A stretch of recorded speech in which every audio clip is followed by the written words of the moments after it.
Well, good morning, YouTube. Matt M. Roy back again. Back with another vlog video. It is February 19th of 2016. And I'm actually starting this a little bit later than I would have liked to, but I had a job this morning. A good friend of ours, also an old client of my dad's, who bought a computer from me a couple years ago, called me yesterday and said that the computer was running very slow. It was freezing up, and there was a really loud grinding noise coming from from inside the case. So I went over there a couple hours ago, and I opened it up, and I immediately realized what the problem was. They have some pets, 2 dogs and a cat, and suffices to say the hair had gotten into the fan and basically clogged the heat sink on the CPU and also destroyed the bearings on the fan. So I need to go ahead and replace that, but I'm running a diagnostic first to make sure that it did not do any other damage, because she also said that the computer was doing some odd things, like there would be random text numbers appearing on the screen, especially if they were trying to type something into like a Google search engine. Weird characters would come up instead of what they were actually trying to type. So it's very possible that it either damaged the CPU or the motherboard, because I don't know how hot this had ran. I know she said that the fan just kept trying to spin, and luckily the fan is still working, but there was like a blanket of dust on the heatsink of the CPU. And as most of you guys know, and I've said in the past, you know, that's one of the worst things you could do, because that's literally the brain of your computer. If that does not get the proper airflow, the computer is literally going to cook itself. I mean, that has to have free airflow to the outside. And you know, unfortunately, we get busy in our lives. We forget that our computers need attention to, that we need to clean them. And believe me, I am not perfect either. I'm guilty of this at one time or another. I know that I let my Dell XPS 8700 go for about 3 or 4 months without cleaning it too. So, you know, it happens to all of us, but just goes to show you guys as a reminder, always make time to clean out your computers. Dust it. If you don't have I usually use my dad's air compressor. If you don't have that, you can get canned air in the store. You can even use a vacuum with one of those little wand attachments and get in there and just try to clean all the dust out. I do have another surprise for you guys. We are doing a pit fire tonight. That's right. It is going to be perfect. As much as it's been raining here and been bitterly cold, tonight is going to be perfect. It's going to be in the mid-40s and very, very dry. So probably around 3 or 4, I'm going to go ahead and get the kindling in the fire pit and basically get it ready to start. And I definitely going to do a little bit of filming out there. I don't know if we're going to roast any marshmallows or anything. That would be a good idea, though. But we're all still on a diet, so we're trying to cut down on our sweets. And I don't know. We might have to make an exception, because we didn't get to do this very often this year. This is the second pit fire we've had all year. I'm working on that computer right now, so let me show you guys what I'm actually using to do this. I think you'll find it interesting. Alright guys, so right now I'm using the universal boot disk, and I'm booted up to Parted Magic. But this has a lot of other tools involved with it. The one that I'm using right now is the ClamX virus scanner, and this is a really, really neat little program. If you think your computer has a virus, basically all you do is you boot this up, and then you can click in a scan, and you can scan each individual folder. Now, I'm thinking this computer may have some other problems, because I'm moving the mouse here, and nothing's coming on the screen. But if I take the USB cable out and switch ports, then magically, well, the mouse was working that way before. Let me try it with the other port again. Basically just forcing it to reinstall the mouse driver seemed to work, but I think we're having some more issues with this computer than I originally thought. So I'm going to go ahead and continue the diagnostic on this, and we'll see what happens. I'll talk to you guys a little later. Alright guys, so I need to head downstairs and make myself a little bit of lunch. Luckily, I pre-made most of the dinner for tonight last night. We're doing those chicken tacos again, and it came out really, really good. The main difference is this time I cut up some cilantro in it. Our local food line had some fresh cilantro. Chop that in. It's the easiest dish in the world. I get my crock pot out. I get a whole bunch of chicken cutlets. It doesn't matter what kind. This time I used the ones we got from Capital Meat again. I used some lemon pepper and the Southwest style marinated ones, a mix of them. Put them in the bottom of my crock pot. I put in 2 8-ounce jars of sauce. So this time I use some paste picante sauce from the dollar store. Sometimes I'll add a little extra salsa if it needs it, but this time it seemed to be okay. I put in 2 packets of taco seasoning, cut up the cilantro, put in some pepper, and I put in a little bit of that spike seasoning, and I cook it on low pretty much all day long.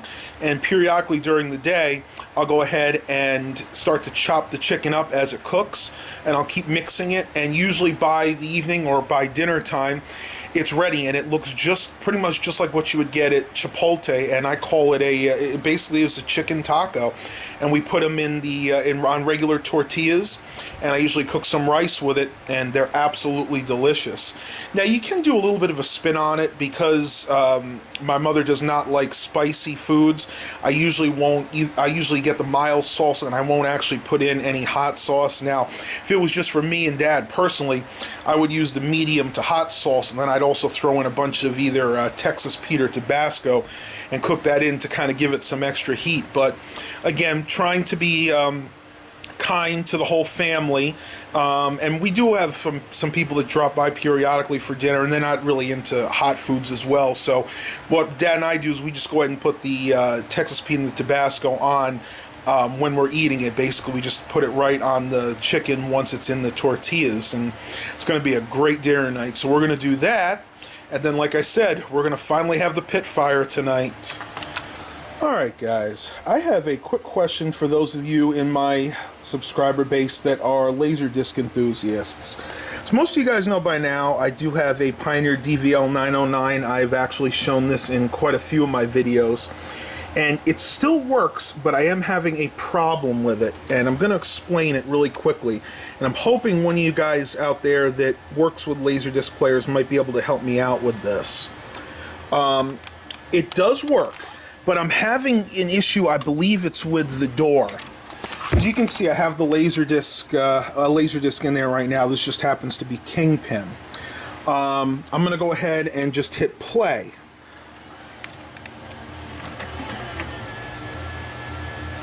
Now, I don't know if you guys can hear it or not, but the Laserdisc itself has not engaged. It says play, but what's going to happen is it's going to go ahead and pop it out again. The only way I can get this to play, and I hit play, is to help it in. To kind of just push it in all the way. And then usually it'll start playing. Not every time, but usually. I don't think I caught it in time there. We'll have to try this one more time.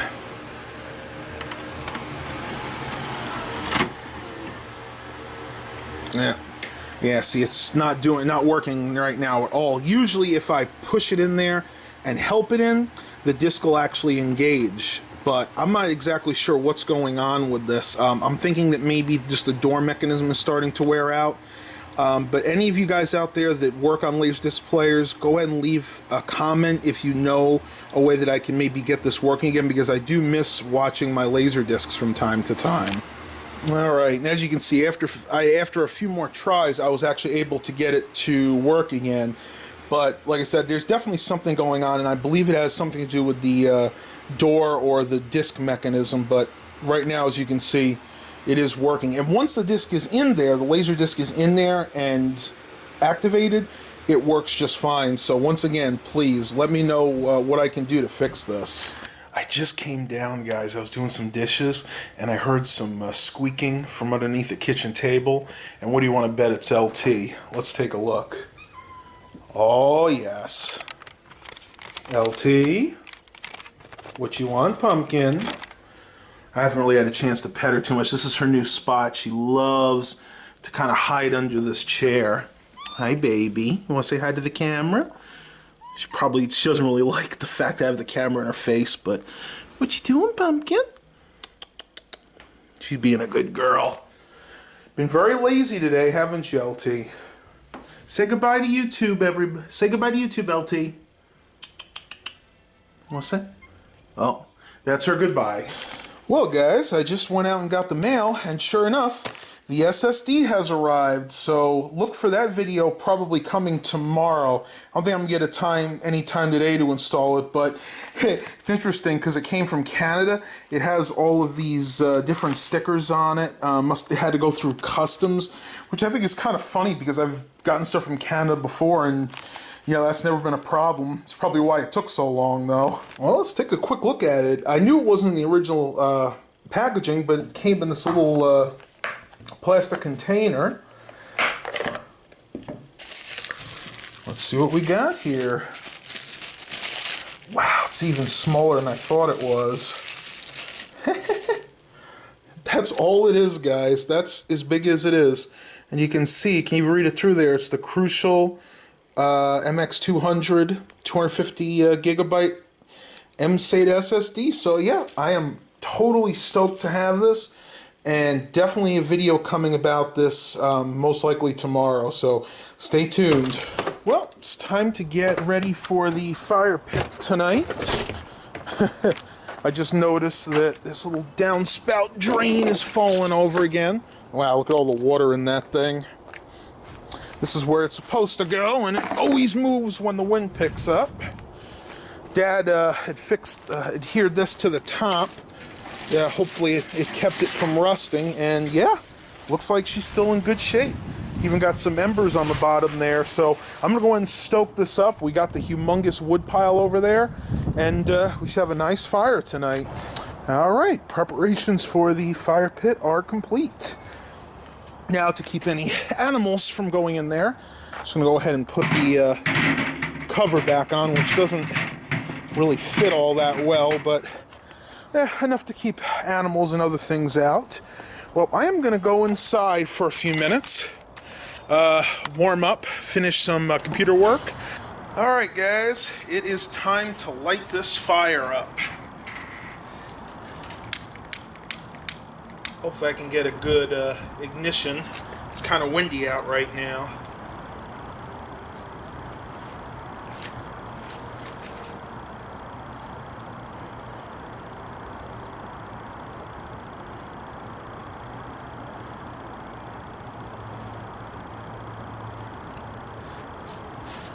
Whew.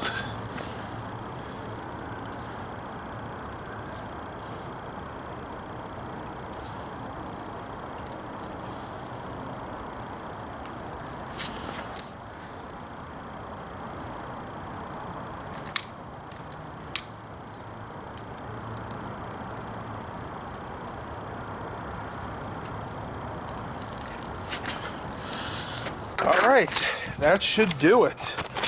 Now, I need to pick up some bigger pieces off of there. Hopefully she'll stay running and have a good, long-lasting fire, because it is getting really cold out here right now. Alright guys, well so far it's been a fail. The wood is just a little too wet because we've had a lot of rain. Dad is going to try a little trick here, which I do not recommend. Do not repeat this at home, right? He's got a tiny bit. What do you have there? Old gasoline. Little old gasoline. We'll see what happens. We had a little bit of a fire going, but it keeps dying out. Okay. Here's the lighter. Let's hope we don't burn our faces off trying to do this. See, that's what happens when you have wet wood, right?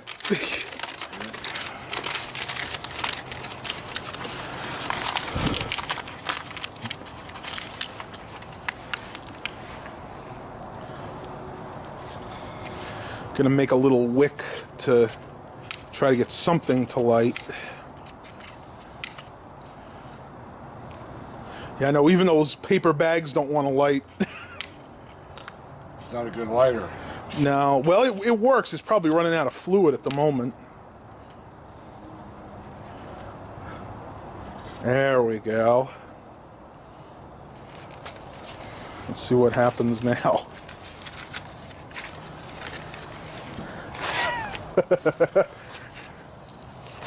There's only about an ounce of gasoline. Yeah, and this is why you do not want to light your fire with gasoline if you can help it.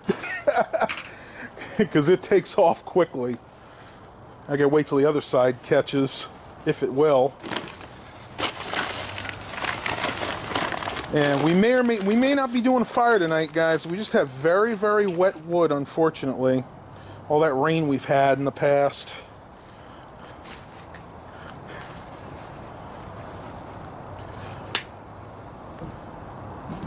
Oh, I hear something. Well, we'll let you know if this fire gets going or not. Trying to get the bag at least to light. That way you can get the other side lit where the fuel is.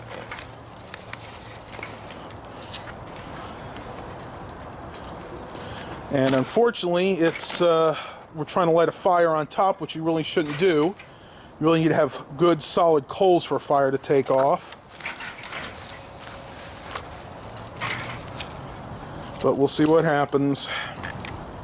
Alright guys, well we finally got this fire successfully started, and if my camcorder will focus on it I can show you.